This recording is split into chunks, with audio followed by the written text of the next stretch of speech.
नमस्कार दोस्तों, मैं हूं आपका आध्यात्मिक दोस्त आचार्य मोहित और वेद सार संसार में आपका स्वागत करता हूं। दोस्तों, हम वीडियो सीरीज बना रहे हैं जिसमें हमने 9 ग्रहों के पीड़ा हेतु किस प्रकार के औषधीय स्नान करने चाहिए इसके ऊपर हमने बात किया। वीडियो सीरीज के स्टार्टिंग में ही मैंने आपसे वादा किया था कि मैं आपको एक ऐसा रामबाण औषधीय स्नान बतलाऊंगा जो कि सर्वग्रह की पीड़ा से निवारण करता हो। तो आज का हमारा विषय यही सर्वग्रह की पीड़ा से निवारण हेतु औषधीय स्नान है। दोस्तों, वीडियो स्टार्ट करने से पहले आप सभी को यह सूचित करना चाहूँगा, हमारा दैनिक नक्षत्र फल तथा तारा चक्र फल आप हमारे पुराने चैनल एस्ट्रो मिस्टिक में देख सकते हैं, जिसका लिंक मैंने डिस्क्रिप्शन बॉक्स में दे दिया है। यहाँ पर दैनिक रूप से नक्षत्र फल अपलोड किए जाते हैं जिससे आप लाभान्वित हो सकते हैं। आप सभी से यह भी अनुरोध है, कृपया हमारे चैनल के प्लेलिस्ट को अवश्य विजिट करें, क्योंकि हमारे चैनल के प्लेलिस्ट में कई सारे ऐसे महत्वपूर्ण वीडियोस हैं जो कि आपको शायद ही पूरे यूट्यूब में प्राप्त हों। आइए दोस्तों, बात करते हैं सर्वग्रह पीड़ा निवारक औषधीय स्नान के ऊपर। मैं आपको बतला दूं, यह एक रामबाण उपाय है। आपको किसी भी ग्रह की कोई भी पीड़ा हो, किसी भी प्रकार की कोई दशा चल रही हो, या फिर हम यह कह सकते हैं कि जीवन में किसी भी प्रकार की परेशानी हो, क्योंकि हर एक परेशानी, हर एक फल, शुभाशुभ फल 9 ग्रहों से संचालित होता है। तो यदि आपके जीवन में किसी भी प्रकार की बड़ी समस्या काफ़ी लंबे समय से चल रही है तो आपको यह स्नान करके अवश्य देखना चाहिए। चाहे वो आपको मानसिक पीड़ा हो, शारीरिक पीड़ा हो, या फिर किसी प्रकार का कोई समस्या हो जो कि जीवन में आन पड़ा हो। सबसे पहले मैं आपको औषधियों के नाम बतलाऊंगा और मात्रा बतलाऊंगा, कितने मात्रा में उन औषधियों को लेना है, फिर उस स्नान को किस प्रकार से करना है, क्योंकि इसका बहुत ही विशेष विधि है इस स्नान का, और कितने दिनों तक करना है। पहले औषधियों के नाम बतलाता हूँ।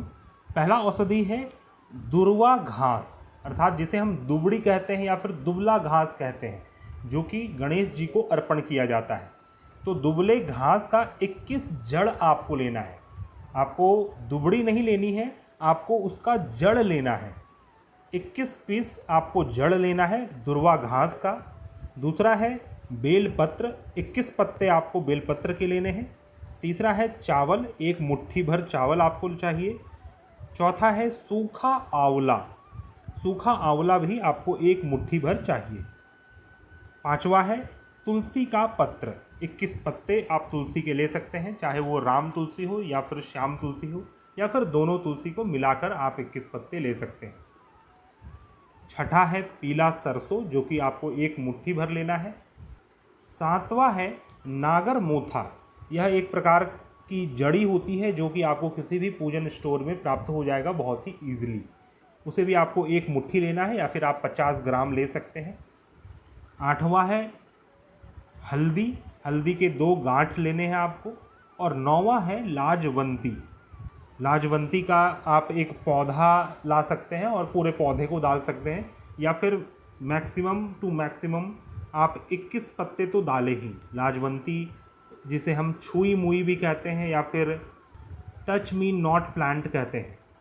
तो इस प्लांट का जो भी चीज़ आपको प्राप्त हो जाए, या तो उसका पत्ता, फूल, फल, जड़, स्टेम, जो भी चीज़ मिले वो सभी चीज़ें आप ले सकते हैं, या फिर एटलीस्ट आपको 21 पत्ते लाजवंती के लेने हैं। तो दोस्तों, यहाँ पर मैंने 9 औषधि आपको बतलाया, फिर से बतलाता हूँ। दुर्वा घास का 21 जड़, बेलपत्र 21 पत्ते, 1 मुट्ठी चावल, 1 मुट्ठी सूखा आंवला, 21 पत्ते तुलसी के, 1 मुट्ठी भर पीला सरसों, 1 मुट्ठी भर नागर मोथा, 2 हल्दी के गांठ और लाजवंती के 21 पत्ते।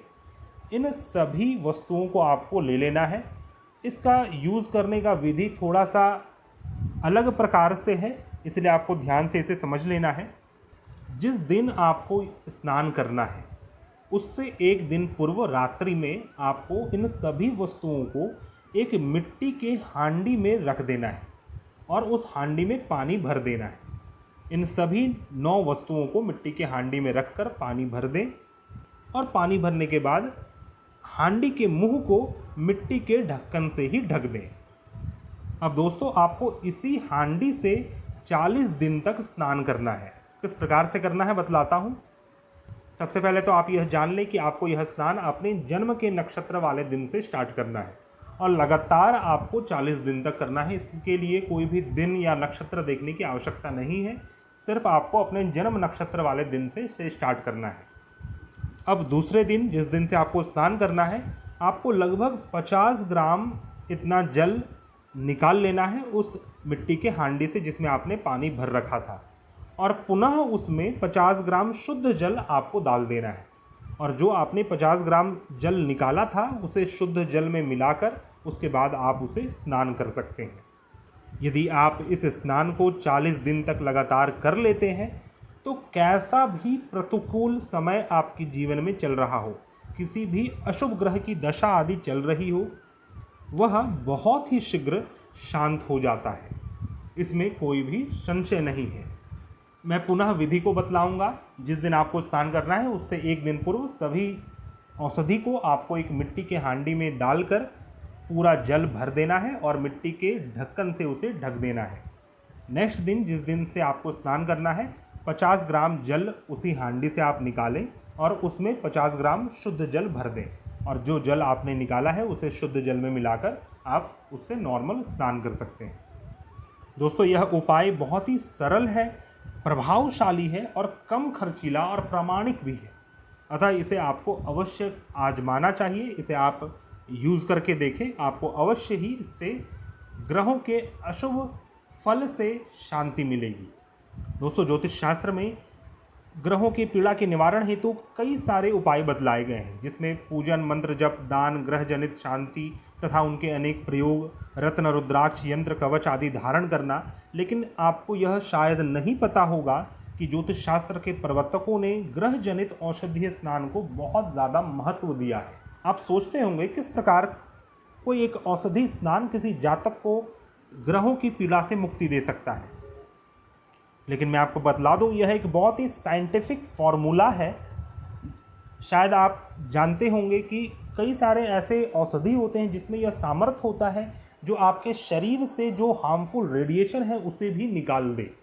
तो इसी मेथड से यह औषधि स्नान काम करता है। हमारा जो ह्यूमन बॉडी है, हमारा जो शरीर है, यह 5 प्रकार के कोशों से बना हुआ है, जिसे हम अनामय कोश, प्राणमय कोश, मानोमय कोश, विज्ञानमय कोश और आनंदमय कोश कहते हैं। तो जब यह 5 कोश मिल जाते हैं तो आपका एक ह्यूमन बॉडी बनता है, एक शरीर बनता है। और जब हम इन औषधियों को एक साथ मिलाकर रख देते हैं तो इसमें जो प्रेजेंट नेचुरल केमिकल्स हैं और उससे जो रिएक्शन होता है और उससे जो केमिकल बनकर सामने आता है, जब वह आपके शरीर से होकर गुजरता है तो आपके शरीर में ग्रहों से संबंधित जो भी हार्मफुल रेडिएशंस हैं वो सभी निकल जाते हैं। जिस प्रकार एक नॉर्मल स्नान भी आपके मन को प्रफुल्लित कर देता है, आपके शरीर को आनंदित कर देता है, उसी प्रकार यह औषधीय स्नान का बहुत महत्व हमारे शास्त्रों में बतलाया गया है। तो दोस्तों, यह था मेरा विश्लेषण जिसमें हमने बात किया सर्वग्रह की पीड़ा हेतु औषधि स्नान के ऊपर। आशा करता हूँ आपको मेरा यह वीडियो पसंद आया होगा। यदि आपको हमारे वीडियोस पसंद आते हैं तो कृपया हमारे प्लेलिस्ट को अवश्य विजिट करें और हमारे दैनिक नक्षत्र फल को अवश्य देखें। हम मिलते हैं नए वीडियो में, तब तक के लिए धन्यवाद। जय हिंद।